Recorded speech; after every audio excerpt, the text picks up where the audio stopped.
Along the North Atlantic coast of the United States, North American tribes like the Nansemonds, the Pequots, the Mohawks, and the Mashpee were the first to greet European settlers and the first to witness the horror of their recklessness toward the land. Settlers began clearing the forest to send lumber back to Europe and opened the land plots for agricultural development. Tribes in the Atlantic coastal region gathered shells called wampum along the beaches and made them into necklaces, adorned fabric for ceremonial use, and gave them as gifts to one another. After the Europeans arrived and began establishing local governments, they too gave wampum shells offerings to the tribes. For Native Americans, the wampum was received as a gesture of goodwill. For the Europeans, however, it was a legal exchange for the land the tribes were living on. Everything about our life seemed to be centered around trees and wood. I mean, our houses were made completely of wood. The earliest ancestors had to use wood for shelter here. There was abundance of it until one of the missionaries came here and decided, well, we will sell the Indians wood and make a lot of money. And they came with their wagons and cut as much wood as they could here in Mashpee. Our tribal women moved their families to the ocean front. And at the far end, where you see the point, is where they encamped. And the women constructed their dwellings, and they used young saplings that bent easily and the vines to tie them down, and placed mats on them that they wove from reeds. These were easy to transport from inland out to the ocean front. And they established their gardens near the trees because that particular area held topsoil. And they were able to grow a lot of vegetables very easily. They would get partial sun, and the hottest part of the day they were shaded by the trees. We also use different types of branches to smoke our fish. Cherry and apple and pine, cedar. These were burnt and the fish were held over those fires to preserve the fish for the winter. The women did all of this preserving, most of it, while they were at the ocean front. And when they went back inland, they had dried food that would last all winter. A lot of times we see weed-toos or wigwams whereby they had one big hole in the roof, and that was to release the smoke. And under that hole were hung meats and fish to smoke.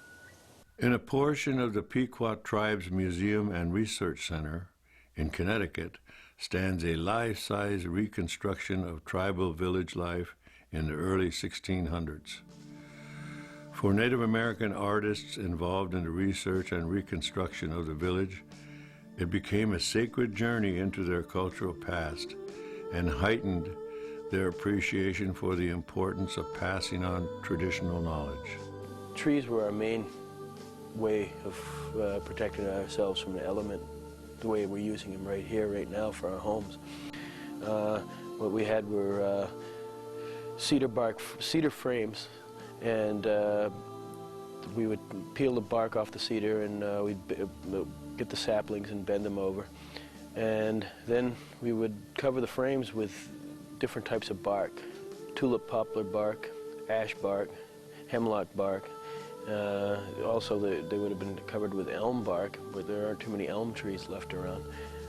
They covered them with these if they were going to be living in them year-round, and they would hold out the elements pretty well. In the summertime, they would cover the homes with cattail reeds, and the cattail reeds were good because they were more easily taken down and moved. You could throw up a cattail wigwam in a day if the frame was already put up.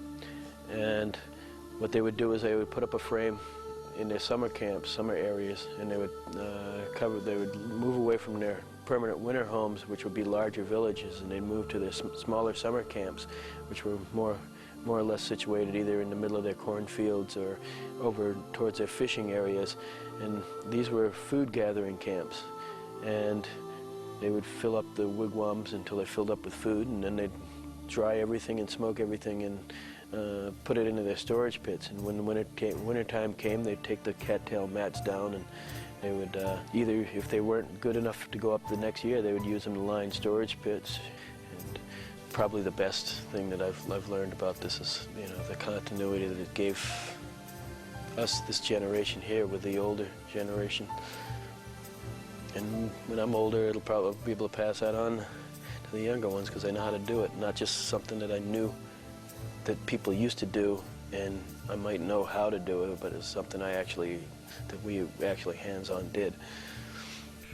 The clear understanding of their interdependence with the land held Nansemond tribal villages together physically and socially, and nurtured in them a deep and pervasive connection with the Creator. I think one of the important things that people everywhere need to know, always had the history that the Native Americans of this Western Hemisphere were very pagan, very savage, very non-religious. In fact, they were probably the most spiritual people that the Europeans had ever run across. I think one of the big differences being the fact that the Europeans were accustomed to owning things. The Americans and the Native Americans in North America were accustomed to sharing things. They didn't believe in the ownership of land. It was there for everyone's use. What you obtained from the land you would share. And I think that was a big difference. The Nansemond tribe was one of the 32 tribes under Chief Powhatan. All of those tribes were eastern woodland tribes. All of the tribes lived on or near waterways. That led to their having to make so many canoes, and the canoes were made out of two types of trees, primarily the cypress and the juniper. The fact that they both held up very well underwater, water resistant. Now, they had two primarily ways of maintaining the lifestyle. One was by getting their seafood. Now, the other was by going into the woods on extended hunts, where they primarily would hunt deer, bears, turkeys. They were not nomadic in nature. They were very well settled down. They had a very good political structure.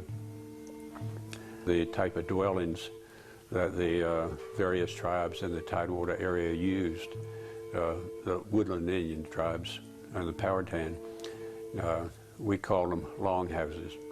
Now, the way you would construct them would be that you would make a series of holes in the ground, two lines parallel, and in each hole you'd put a limb sapling. You would arch them over and tie them together. You might use the word lash them together. Now, next to the longhouse, you observed a small garden. Behind that garden, you saw another small structure that was on a platform or scaffold-like. That was a little structure used to put children in or other people to serve as a scarecrow to keep the fowl and the other critters out of the vegetation, whether it was corn, beans, gourds.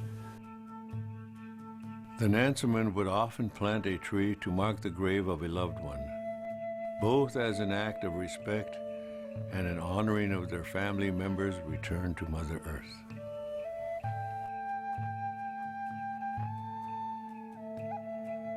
The Mohican tribe is steeped in the tradition of the Tree of Life. Their reliance on trees exemplifies tribal life in the past and in the present. Trees provided quite a few utensils that you may not see in any museum, if only because probably 3/4 of pre-contact people's work kits were organic, either bone or wood or made out of, well, animal or vegetable products. And with the acidity of our soil, the only thing that remains are the tools that were made out of stone. So you can use, well, wood makes the frame for your snowshoes. I have a really old quiver at home that is leather stretched over a wood frame. Wood makes the shaft of your arrows. Wood makes the mortar to pound out the powdered parched corn that we call yolk egg. Of course, we use a stone pestle. The tree of life is the red cedar. Our people hold it with some reverence. It is held in various ceremonials. We use it to smudge with. We also make sure that our burials include a piece or a branch of red cedar, not only because it's evergreen, but also it has the meaning to us that it offers promise and hope. It is the first tree back after a clear burn. It is a tree that is stiffened with adversity. You'll always find, if nothing else, red cedar growing on top of an esker, a glacial esker, where there's no nutrients underneath. So we really hold the red cedar close to us. We are the wolf people, children of Mundu, a part of the tree of life. Our ancestors form our roots. Our living tribe is the trunk. Our grandchildren are the buds of our future. We remember and teach the stories of our ancestors. We watch, we listen, we learn. We respect Mother Earth, our elders, and all that comes from Mundu. We are willing to break arrows of peace to heal old and new wounds. We acknowledge and learn from our mistakes. We walk as a single spirit on the trail of life. We are guided by 13 generations past and responsible to 13 generations to come. We survive as a nation guided by the wisdom of our past. Our circular trail returns us to the wholeness as a people. Ni-ai-yo. It is so.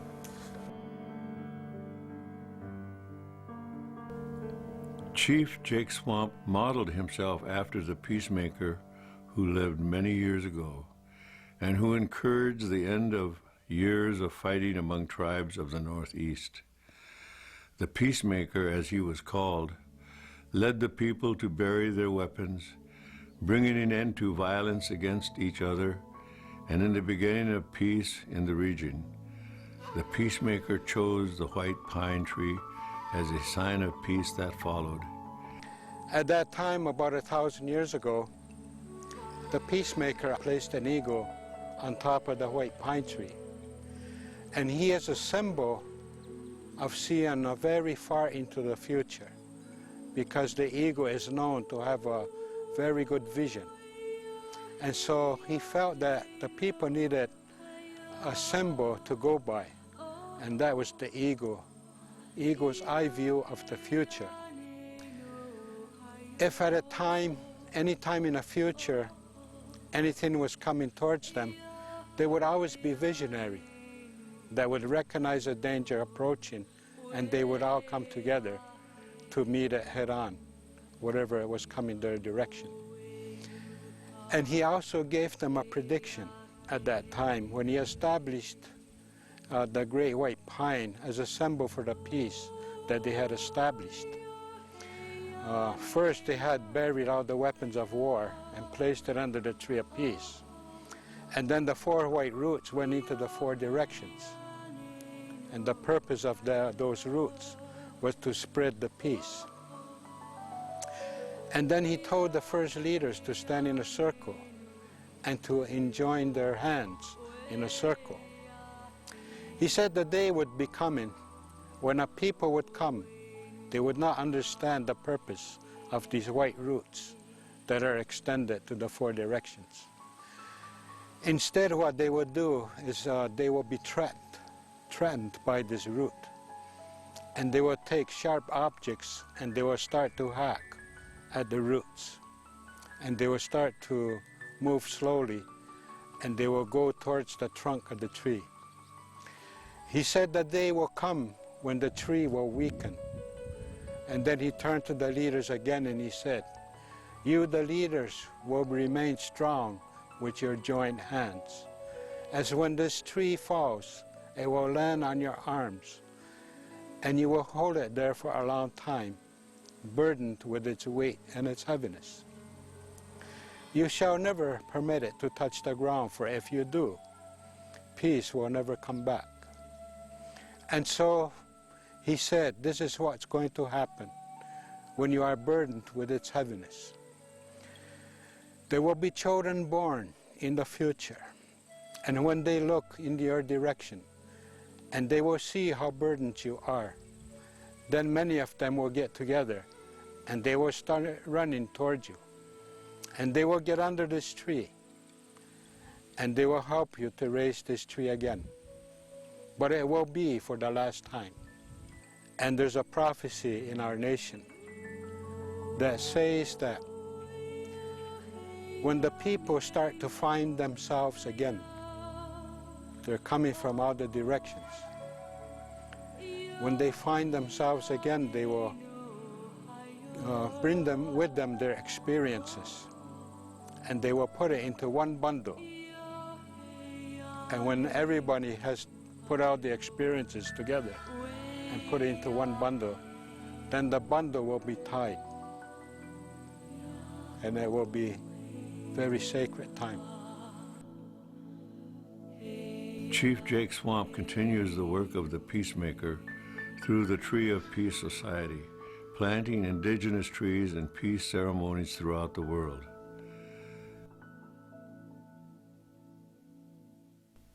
We know that living with the trees in nature can sensitize humans to become observant and compassionate toward the needs of other living beings.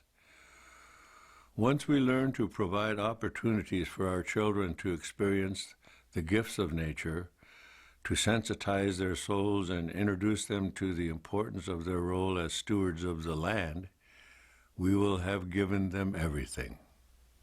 If you can bring children into an area like this and bring children back into nature, it doesn't have to be on an everyday basis, but to bring them in once a week or once a month, whenever you can, spend a couple with them in nature. And you don't know how many children that are right here in a city like this that have never ever sit and listen to a squirrel chatter, that have never listened to the birds talking. Hear the birds when you're walking through the woods, the birds telling the other birds that, hey, there are people coming up the trail, and never ever have they touched the moss on a moss tree, or they've never touched the bark on any of the cypress that are out here, and have never even seen the beautiful turtles that sit on the logs and sun themselves. These are things that they need to be brought back to and brought away from the television and the computer, as I'd said before, and back into nature.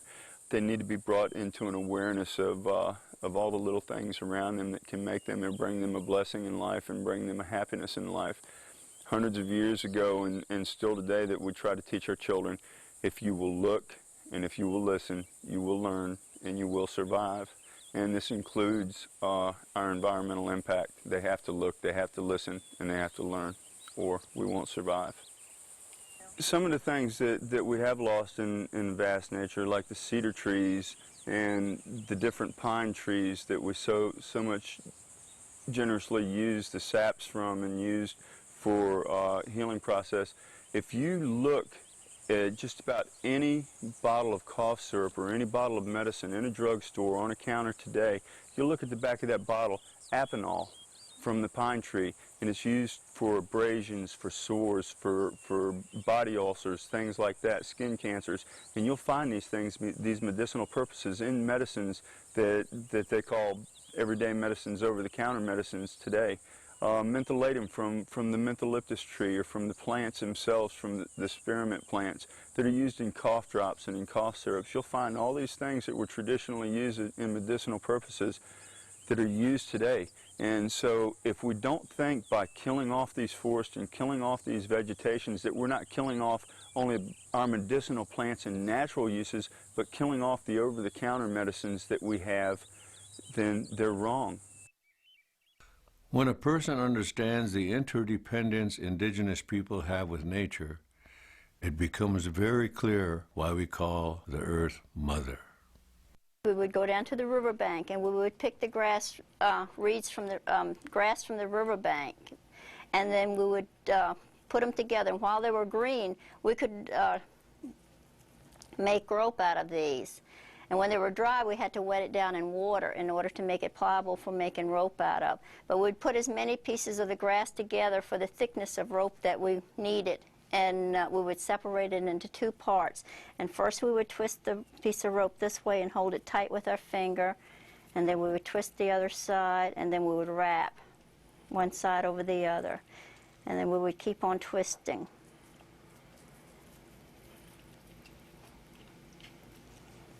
And the women and children had to make 5 miles of this rope a day because we used an awful lot of rope. And we used it for tying down our longhouses with. We used it for making our rope baskets with. And this is how we made our rope. We are not allowing the environment to become part of us. It's not part of our lives. Do they really care whether they're chopping down forests?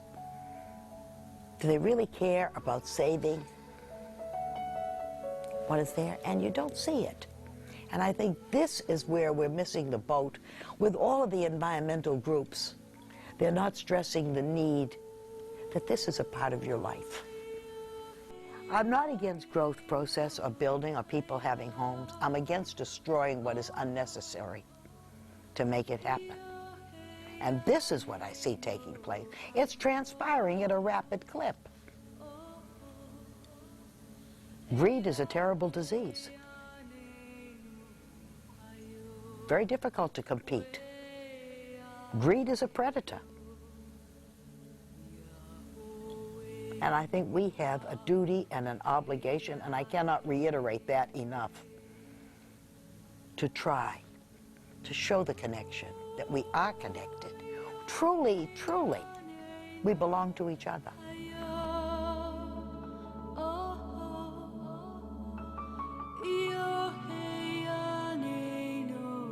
We have a duty and an obligation to each other, and to those that will come after us.